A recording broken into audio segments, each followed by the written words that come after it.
So, good morning, good afternoon. My name is Michael Brainin, and I have the pleasure to talk about the future of primary and secondary prevention of stroke and dementia. I have no conflict of interest. So, a year ago, together with the World Heart Federation, we published a statement that there is an urgent need to improve the primary prevention of stroke and cardiovascular disease with priority given to population-wide primary prevention strategies that would also strengthen global health systems and aid economic recovery in the wake of pandemics such as COVID-19. In another statement, the global prevention of stroke and dementia, which was called also the WHO declaration, we stated that by 2050, we must expect about 200 million stroke survivors and 106 million people with dementia. Every year thereafter, over 30 million new strokes, 12 million deaths from strokes, and almost 5 million deaths from dementia will occur. So we're really talking about major problems here. If we look at the total deaths of individual neurological disorders, we can see that the largest segment for mortality from neurological diseases is due to stroke, about 2/3. And the second largest segment is Alzheimer's disease and other dementia, which is the red segment. All others are much rarer. The same accounts when we look at disability. About half of the neurological disability is due to stroke, and smaller segments due to migraine, meningitis, and Alzheimer's disease. We must consider that this is not evenly distributed around the globe. There's an east-west disparity with practically everything more frequent in the east. We have in the eastern regions of this globe map, we have in the lighter colors and the red colors, we have higher incidence of mortality, daily rates, and incidences of stroke and prevalence also. So let's have a look at the risk factors. The Interstroke study was performed 2016, and the behavioral risks noted were poor diet, air pollution, current smoking, physical activity, alcohol and drug use, and BMI over 25. And this accounts for about 2/3 of all risks for stroke. And then there were the medical risks, the elevated systolic blood pressure, high total cholesterol, high fasting plasma glucose, and impaired kidney function. Together, the behavioral and the medical risks accounted for 93% of the total risk of stroke.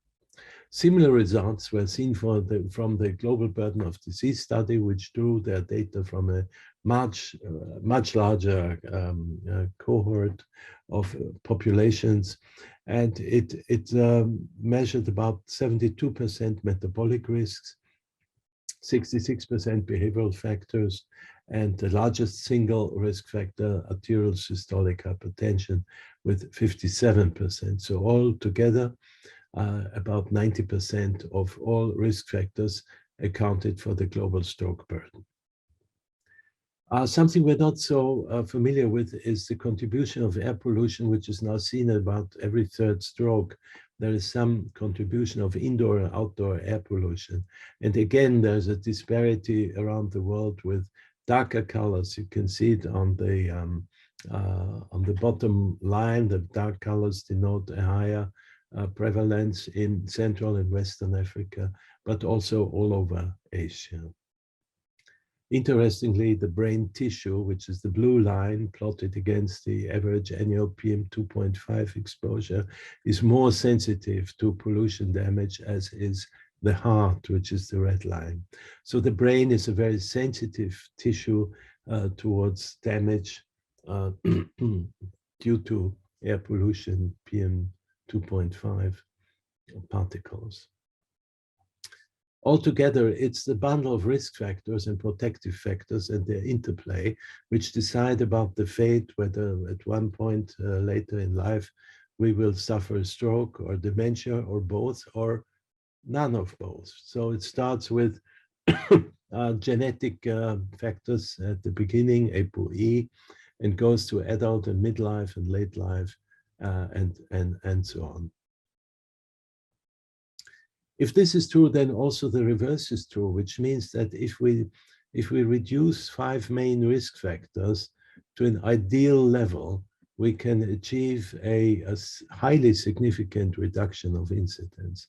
Now let's see, no smoking, BMI under 25, exercising at moderate to vigorous intensity for more than 30 minutes per day, diet in the top 40% of AHA-based diet score distribution, daily intake 5 to 15 gram for women and 5 to 30 gram for men. And then we can actually, according to this model, reduce stroke incidence by 80%. Now, this, of course, is a model and it doesn't apply in the real world, but we think that with our multi-level community interventions, which I'll spell out to you in a minute, we can actually reduce stroke by 50%. This project is called Cut Stroke in Half and is based on 3 pillars: on community interventions, on e-health apps, and polypill. There are actually randomized trials running currently in several countries, including in Brazil, under the PI leadership of Sheila Martins. Now, let's have a look how this works. There's polypill and lifestyle modifications are brought forward by community health workers and with e-health stroke applications, and in the end have the effect to cut stroke in half. There's a very important document called HEARTS by the World Health Organization, which has been endorsed also by the World Stroke Organization, American Stroke Association, and others. And this is valuable because it spells out in more detail how this should be achieved and how the community health workers should actually go about to reduce the behavioral risk factors.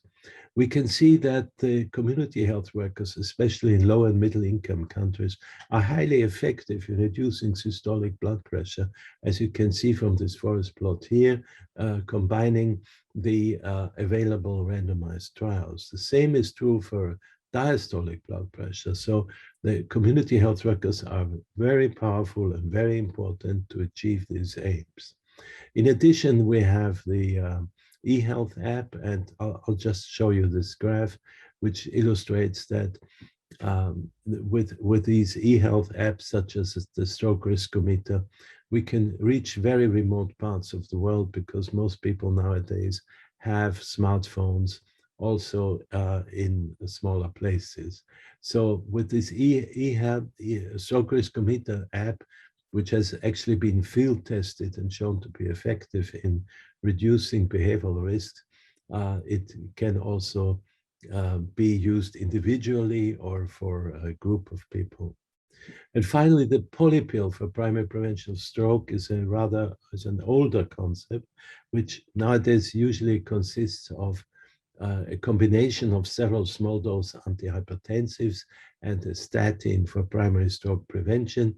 And this given to individuals in adult age can actually be quite effective. The recent trials that have been published show that they work and indeed are effective.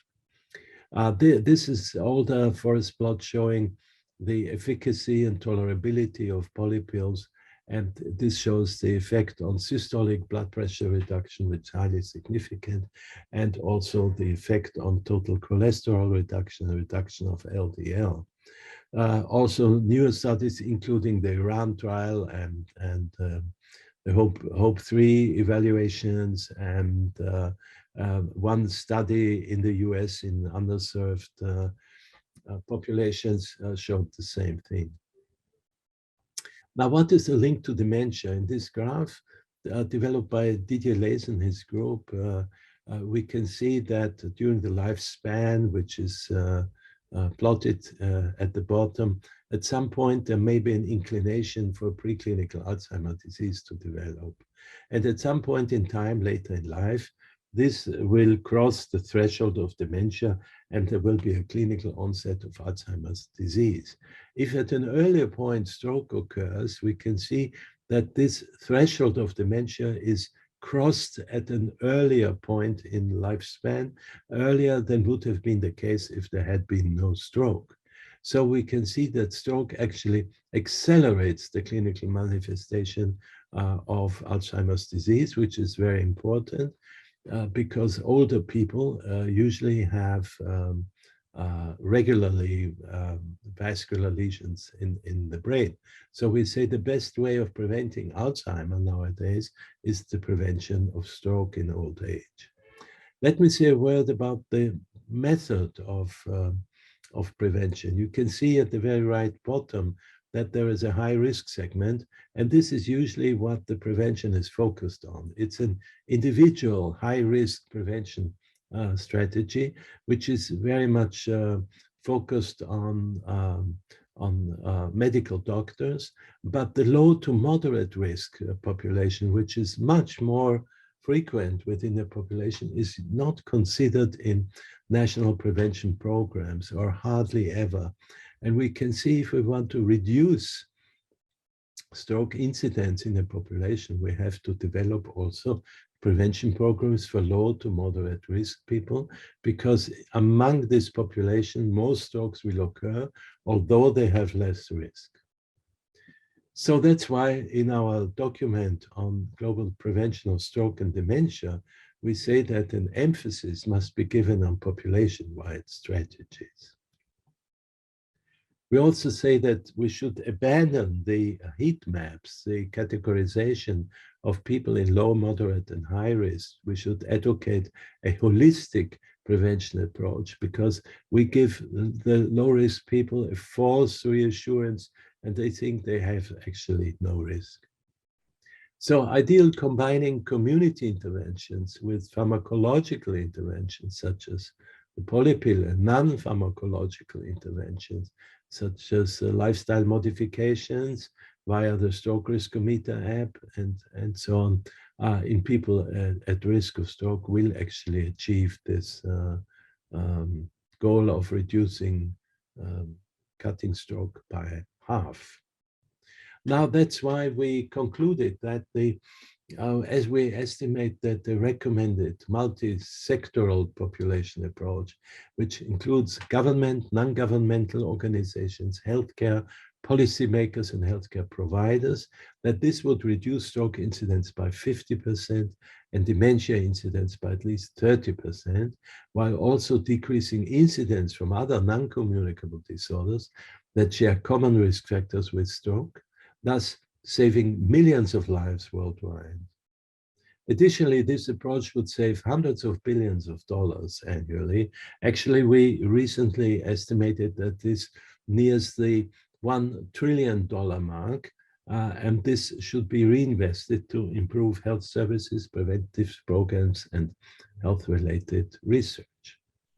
Already in 2011, the UN resolution was made stating that commitments must be made at the highest levels by governments. And in this global action plan, this was a major statement. So altogether, I would like to draw again your attention that we need a stronger wake-up call. We need bolder commitments and action. We have seen that there is an underusage of population-wide strategies. There is a false reassurance of low risk. Important stroke dementia risk factors are missed from screening programs. There's a lack of awareness and motivation. The cost barrier and poverty link to stroke I have not mentioned, but is an important topic. There's a lack of comprehensive approach to taxation. We call this tax, sugar, tobacco, alcohol tax, which should be reinvested in prevention programs, and of course on the basis of free or affordable health care. So thank you very much